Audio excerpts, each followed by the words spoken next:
Today we're going to be learning some vehicle operations for citizen militias.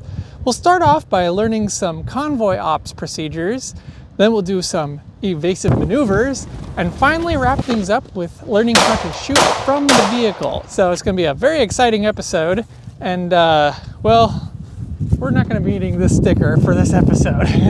Stick around!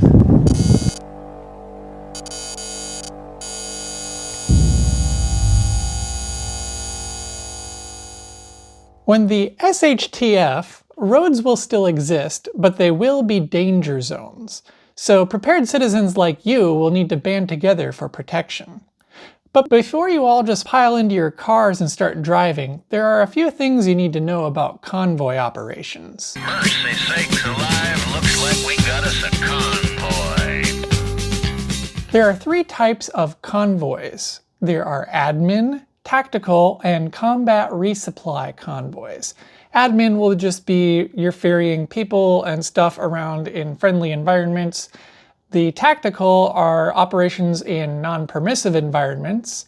And then combat resupply, that's your last mile to the front line, which is the most dangerous probably. Now, a convoy needs to have a few key roles. There's the convoy commander, maybe a deputy commander as well. Then each vehicle will have a vehicle commander, which may or may not be the driver.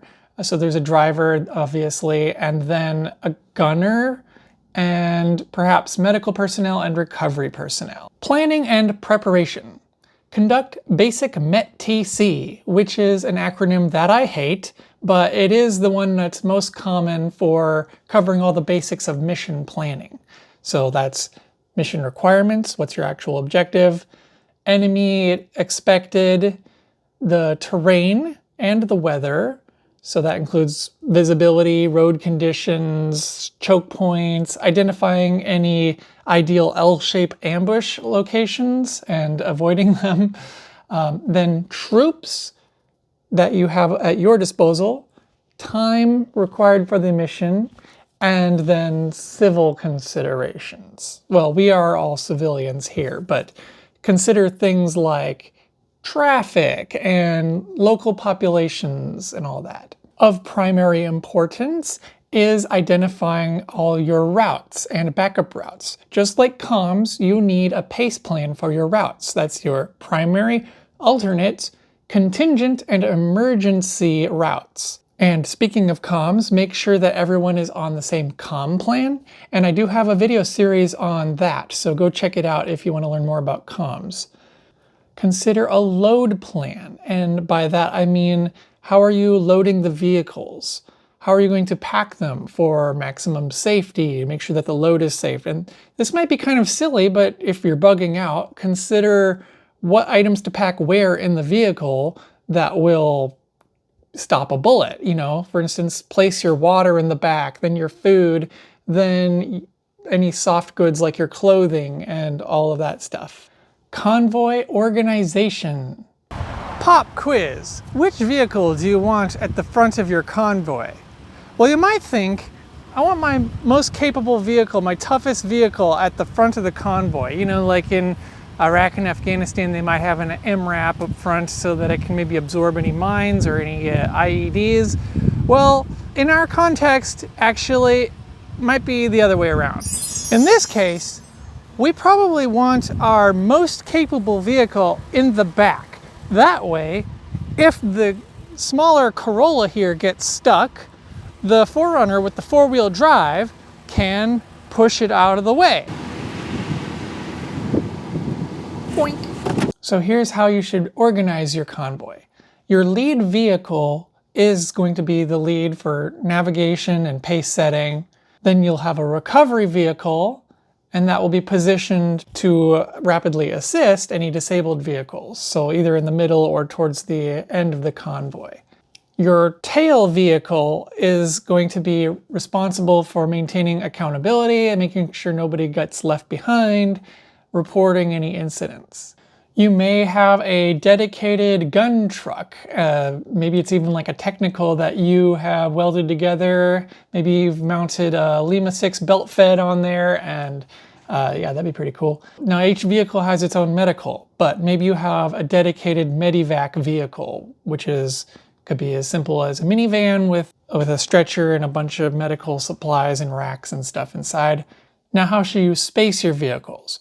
Well, make sure that everything is spaced far enough that you are not restricting maneuvering or any visibility, but also close enough that you can maintain visual contact, visual signals and hand signals and all of that. Generally, 20 to 100 meters is what's recommended by the Army. For comms, follow the comm plan. As far as radio equipment, you may be using CB, you may be using ham radios like Baofangs, you may be using GMRS or FRS. It doesn't have to be complicated. Use brevity codes, which will be helpful for quick communication, and consider adding hand signals or other non-radio signals in case of lost comms. And you should have a procedure for what to do if communications are lost, if you're being jammed or some other situation unfolds where you may not have them at your disposal. Movement. The idea behind a convoy is very simple. You're trying to move people and supplies from point A to point B. So for that you have your start point, various checkpoints, and you have your release point, which is your destination. Now, other things you might need to consider for movement are what to do when there is an issue. How do you halt the convoy? So there are halt procedures you need to go over, such as pulling over in a staggered pattern, maintaining spacing, maintaining sectors of fire for security, which we're going to talk about in a second, and maybe roadblocks in the front and the aft of the convoy. Doesn't have to be complicated, but you do need to have a procedure in place. Security and actions on contact. Now, much like your standard fighting positions, each armed security personnel in the convoy is going to have an assigned sector of fire. And so the whole convoy altogether will cover 360 degrees, and each one will have slightly overlapping sectors. Now, since the point of a civilian convoy is purely defensive, I'm not going to cover assault vehicle tactics here, but the battle drills I am going to recommend are going to be focusing on reacting to contact. So what do you do when you have a disabled vehicle? And then react to contact near or far, CAS-evac, so learn how to do a 9-line medevac, and perhaps you don't need the full 9-line format for your citizen militia, but I recommend looking into how that goes and then figuring out how much of it you need to practice and implement. Because, for instance, we're not going to be calling in helicopters to medevac people out of here. I don't know, it'd be cool if somebody out there had their own little helicopter. And then how to do a vehicle recovery under pressure, perhaps even under fire. Then react to obstacles, roadblocks, suspicious vehicles, and anything unforeseen. And some of the evasive maneuvers we're going to be talking about in a second and demonstrating. Logistics and sustainment. Convoys are sort of the backbone or the red blood cells of logistics. They keep material and personnel flowing everywhere where it needs to get to. But they themselves will require sustainment to keep the wheels rolling. So including fuel planning and then schedule specific refueling stops. Make sure all the tires and fluids are topped off with everything having spares and anything that might break down. Food, water, potty breaks, rest cycles, all considered especially for long missions. And regular maintenance checks will be important for SHTF because you're not going to be able to pull over to a Jiffy Lube for maintenance. So keep a maintenance log for each and every vehicle and be really anal about that. I don't like the word anal, it sounds gross. And lastly, safety considerations. Driver fatigue. Driving while tired is worse than driving while drunk. I think Mythbusters showed that one time. Terrain and weather. Mother Nature gets a vote. I don't like the word Mother Nature. Nature is not my mother. And then interacting with civilian or non-combatant traffic in this case. I saw a video one time of this guy who who throws a water bottle at an Afghan driver who was getting way too close to the convoy, and then he's like, do it again, MFR, you know, with his pistol, like a super gangster. Now, with what we've learned, let's take a look at the convoy scene from Sicarios 2 and see if we can identify any problems. As the squad is conducting operations, it may be required to react to an ambush. The actions taken by the squad are determined by its distance from the enemy at the time of the ambush. Vehicle gunners in the kill zone immediately return fire and deploy vehicle smoke while moving out of the kill zone. Soldiers in disabled vehicles in the kill zone immediately obscure themselves from the enemy with smoke, dismount if possible, seek cover positions, and return fire. Soldiers in the kill zone assault through the ambush and destroy the enemy. Vehicle gunners and soldiers outside of the kill zone identify the enemy positions, place well-aimed suppressive fire on the enemy, and shift fire as soldiers assault the objective. The unit leader calls for and adjusts indirect fire and requests close air support in accordance with MET-TC. Some of the most common high-threat driving maneuvers to learn are a bootleg turn, a J-turn, a high-speed reverse, a swerve, and a barricade breach. I'm going to be demonstrating a few of these. However, here's where I break out the don't try this at home kids thing, and let's be honest, most of you watching this are not professional drivers, including myself. So a lot of these are actually kind of dangerous to do, especially if you're driving a higher CG vehicle like an SUV. And if you attempt to do a J-turn, especially on pavement with a high CG vehicle, you will roll over, especially if you don't know what you're doing.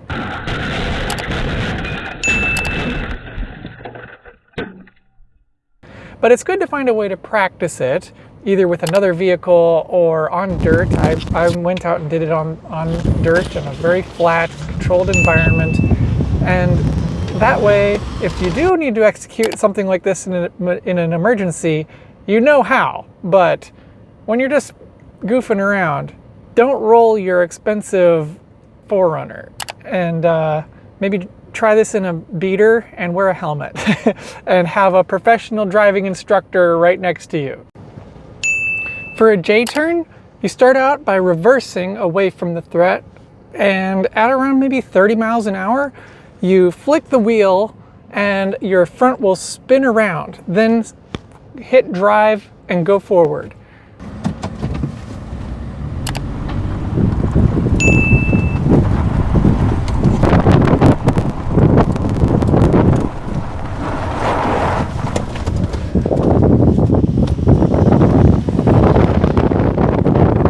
Now with modern vehicles, it may not like you very much if you shift too quickly. It might say, hey, go to park and then go to drive. So it's easiest to do this with maybe a manual vehicle or maybe an older vehicle. If you do it with a modern vehicle, make sure you come to a stop before hitting drive. For a bootleg turn, you're going to make use of the e-brake. For speed, you're going to target around 30 to 40 miles an hour. Hit the e-brake while turning the wheel and swing that back and around using your front wheels to guide it. I am telling you the procedures, but I am not going to do this for you. For a barricade breach, such as a bad actor pulling out in front of you with their car to get you to stop, put up a roadblock that way, you may not see it coming because they might be concealed and then just pull out in front of you and Let's see the surprise you that Army's way. battle drill for reacting Maybe to they've contact cut you near. off in the back so you can't do a J-turn or a bootleg turn. So your best bet at that point is to breach their barricade. If it's a vehicle, target the back end or the front end just right on the edge of their wheel, because you're pivoting around the opposite one. If you hit too dead on, you're just going to T-bone. You're not actually going to push. You also want to hit the right speed. Too low and it's going to be ineffective. too fast and all you're going to do is wreck. So around 40 miles per hour is probably a good speed, and make sure you place that hit right on the edge of the bumper. For a swerve, you don't want to make any sudden jerking movements. You absolutely need to move the wheel enough to actually avoid the obstacle you're trying to avoid. However, don't jerk the wheel or you might start to fishtail or spin out. Also, don't slam on the brakes and don't hit the accelerator as hard as you can either. The key is to let the suspension do the work and keep gripping the road. Ooh, shaky cam. Bye. Now in areas where you don't have enough room to maneuver to do a J-turn, your best bet is a high-speed reverse to get out of there. Just know that your back end will be quite responsive to movements of the wheel. Now, in a civilian convoy operation, you're not going to have a gunner necessarily, you know, like the 50 cal turret gunner on the top. But what you are going to have is somebody's going to have the heaviest weapon. You might build a technical, but you're probably not. You also have a sunroof and you have a roll down back window. This is not the most comfortable thing in the world, but somebody can ride the center console.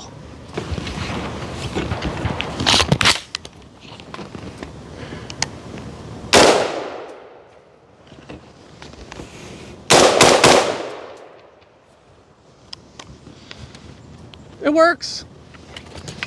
Contact rear.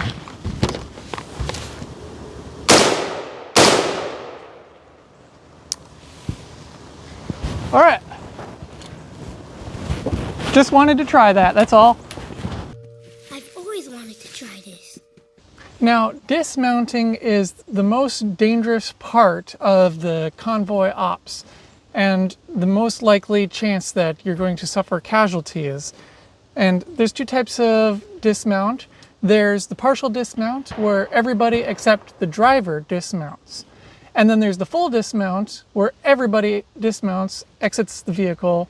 And then there's the emergency dismount where everybody just scrambles to get out of the vehicle as fast as they can after the call of bail, bail, bail.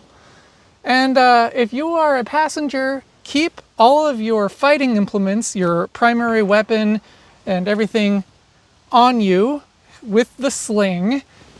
But if you're the driver, maybe, yeah, it's okay to have it tucked to the side. So bail, bail, bail, put it in park or not. Just grab it and go to business. All right, now let's try that again from the passenger position. I've got my rifle right here between my legs, slung around my shoulders, and it's ready to go.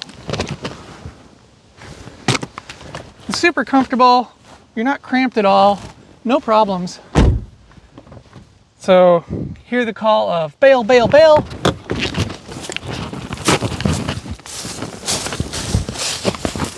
Might not have been the smoothest thing in the world, but it was fun. Rich. Sure, thanks. But not smooth. When you are in a vehicle, how do you drive? I see so many people take their gun off and put it in the center console. Don't do that. Keep it on you. Even if you don't carry appendix, keep it on you. I know it's uncomfortable digging into your side, but please, please, please, keep it on you. If you have to bail, if you have to ditch the vehicle or get out quickly, you don't want to be fumbling with your gun and put it on you. So that's reason number 10,094 to carry appendix, because it's great for vehicles. And the seatbelt, here's how you negotiate that. I used to, every time I get into a vehicle, put it behind my weapon, but I don't do that anymore. I realized very quickly that the best way is to keep it under your belt. I don't know if you can see that on the camera. If not, I'll bring it closer. This way, I can get out of the vehicle a lot quicker.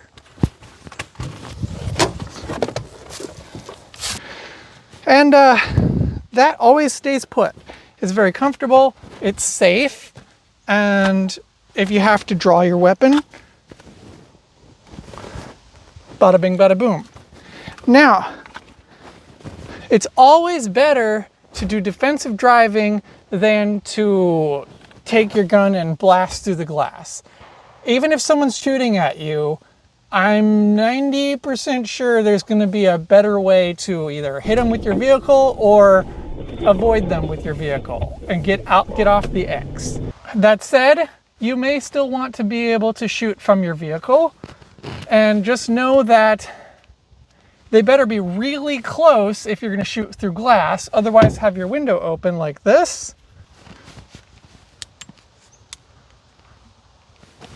And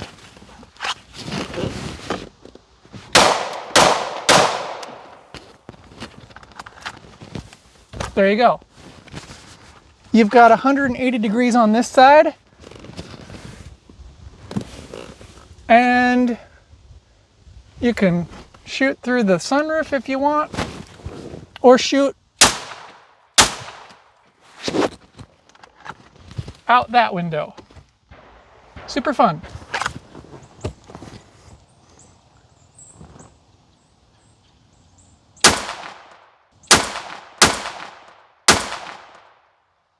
Now for your action items, consider doing a Vehicle Ops FTX for one of your trainings. Practice Convoy Ops. Rehearse battle drills for convoys. That's something most militias don't even consider, don't even work on. So you'll be way ahead of the curve if you practice those things ahead of time. Try some of the maneuvers, but again, be aware of the dangers of doing such as a J-turn with a high CG vehicle. Find somewhere safe to practice those things, like a wide open, flat, gravelly area. That's all I had for y'all. Hope you had fun. I know I did. This is Charlie Delta Echo out.